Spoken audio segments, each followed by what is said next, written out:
I have watched over 1,000 hours of videos just to pull this checklist together for you. Follow this checklist every time you publish a video and it will do well. Why not save it and keep coming back to it? 1. Don't start a video without a thumbnail or title idea. This is my biggest downfall for the last 5-10 years. I always had the idea and then made the video and then try to shoehorn a thumbnail into the mix just to make it work. But as soon as I switched this and I thought of the title and the thumbnail and understand how that would hook, then I could go and create the content. So for example, in this, I knew that I wanted to make a checklist. So I was like, okay, checklist, but what's the title going to be? And then I dug through my experience. Yeah, I have watched 1,000 hours of videos to understand how a good YouTube video works. After all, what are you going to click on? YouTube video checklist, not emotive. Or I watched 1,000 hours of YouTube videos just for this checklist. There's context, there's emotion, there's intrigue. Once you understand what the title happens to be, you'll then be able to play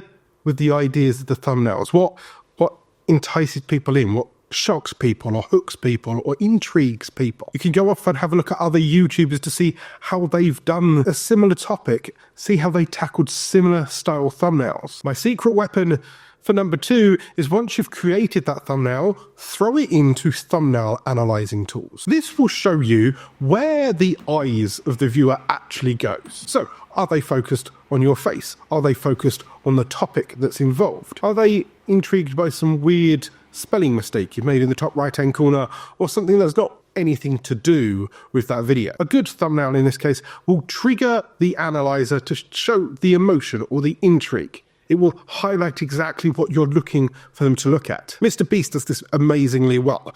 All of his thumbnails, you can see that they're focused on the main core premise of that video. The reason why recently his face continues to slide further and further to the side, and it's either him smiling or you kind of tune him out, and you have a look at whatever the rest of the thumbnail happens to be. And then you have a look at the colors, you have a look at the contrast. You've got to remember that this needs to hook people, stop people scrolling, and then click on your video. So if it's boring, they're not going to look at it. But if it stands out, then they will. 3, deliver immediately. I said it right at the start of this video. I watched 1,000 hours of YouTube videos just for this checklist. You clicked on the title, you had a look at the thumbnail, and it promised you that this video would be about 1,000 hours worth of research. And it is. I've told you that at the start of the video. There's no point in saying, I'm going to show you the best cake recipe, and then for 8 minutes of an 8.5-minute video, you don't even mention the cake, you don't even show the cake, and then ta-da! Yeah, some of them will drag their way all the way to the end, but some will get bored and disappear. If you deliver on what they're expecting from the title almost immediately, or at least reassure them that they are going to get that thing, then they're going to stick around. What you've done is you've closed an attention loop. You've promised something, you've delivered something. Now, 4, open a new loop. In other words, go above and beyond. You've come here, you know that this video is going to be about 1,000 hours worth of research, but then I can tell you that this is the checklist that you have to do and that you always have to come back to. I'm going to go above and beyond. I'm not just going to give you the one thing, I'm going to give you the 5, 10, 20 things that help your channel. I'm not just going to give you the cake recipe, I'm going to show you how to decorate it and what goes with it and how it tastes, and go above and beyond. Deliver more than what they expect from the video, and then they'll be blown away. Number 5 on this YouTube checklist is timestamps. Why are timestamps important? As I said just then, deliver on your value. So if I'm looking for that specific thing, I already know point 1 and 2. I can jump to point 3, point 4. I can hop through that. That gives me my dopamine hit for that specific thing immediately. Also, timestamps can now be search indexed, which means that if I'm searching for how to analyze a thumbnail, instead of just getting this video for its 1,000 hours of research, it can jump to point 2 where I've told you how to analyze a thumbnail. It looks at that timestamp, it makes it searchable.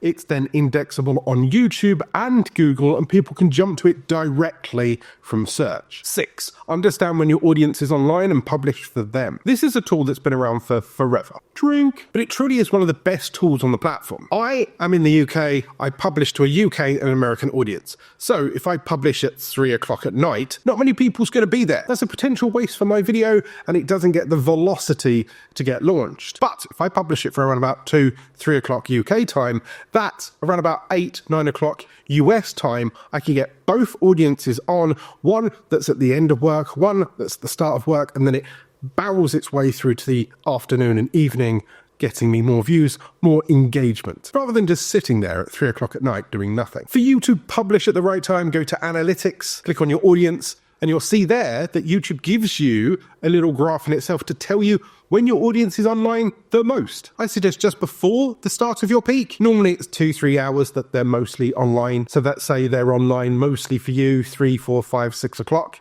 I'd publish at 2:30. Use some time to get home, have a look at the video. Number 7, this one is something that I would never have considered just a year ago. YouTube Shorts is actively the best way of bringing in new people to your audience. YouTube Shorts is possibly the best way of bringing new people to your channel.